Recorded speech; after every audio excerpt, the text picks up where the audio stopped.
Hello everyone, welcome to Keep Learning by Swapnil. आइए question देखते हैं क्या कह रहा है question. Why do tyres have a better grip for road while going on a level road then while going on a incline. ठीक है, सो बड़ा ही अच्छा क्वेश्चन है। आइए देखते हैं इसे। मान लेते कि एक तो हमारा एक लेवल रोड है, यानी सीधा रोड चल रहा है, और एक रोड जो है वैसे इंक्लाइन में, कि हम किसी पहाड़ पे चल रहे हैं, मान लेते हैं ऐसे।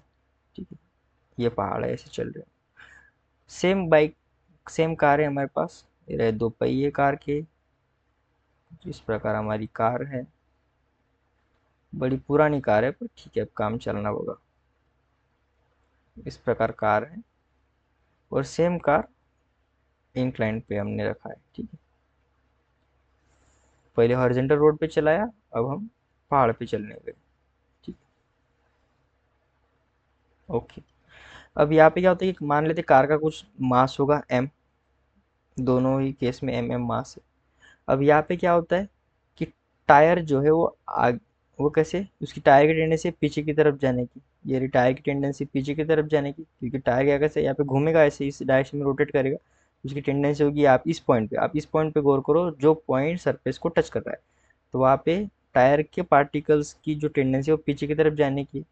और फ्रिक्शन फोर्स क्या करता है, मोशन को अपोज करता है, तो मोशन फ्रिक्शन फोर्स किस डायरेक्शन में लगेगा, Fr1 आगे की तरफ लगेगा। उसके कारण क्या होता है, गाड़ी हमारी आगे की तरफ मूव करती है। अब ये क्या है, कंप्लीट मास देखिए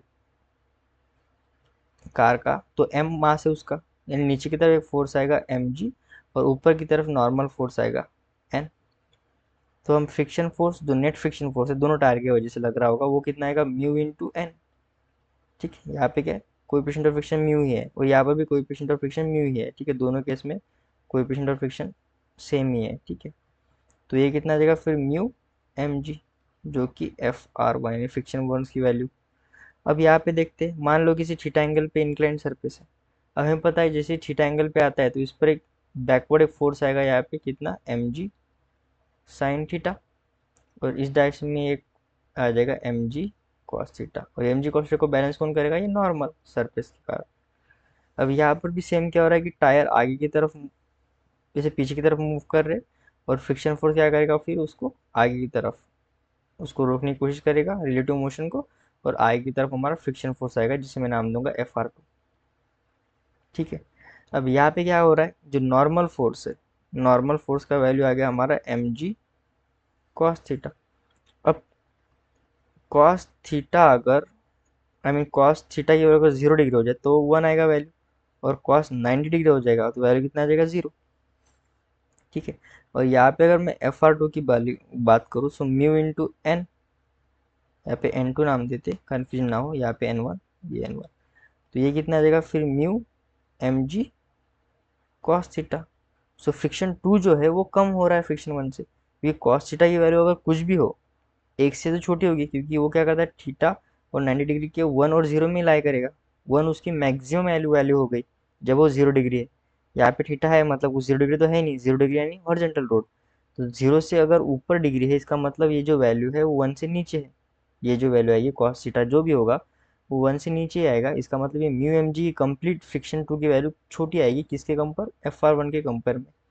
सो Fr1 ग्रेटर देन Fr2। तो यहाँ से हम ये कंक्लूड कर सकते हैं कि जब वो लेवल रोड में चलता है तो उसको बेटर ग्रिप मिलती है, यानी फ्रिक्शन अच्छा मिलता है, टायर पे अच्छा फ्रिक्शन आएगा, सो बेटर ग्रिप मिलेगा। और इंक्लाइन जैसे ही चलना शुरू करेगा, फ्रिक्शन फोर्स थोड़ा कम हो जाएगा, तो ग्रिप भी उसको कम ही मिलेगी। सो आई होप आप इसका पीछे का कॉन्सेप्ट आपको समझ में आ गया होगा। अगर कॉन्सेप्ट अच्छे से समझ में आ गया है तो चैनल को सब्सक्राइब कर दीजिए, वीडियो को लाइक कर दीजिए। मिलते हैं नेक्स्ट वीडियो सोल्यूशन में। कीप लर्निंग विद स्वप्निल के साथ।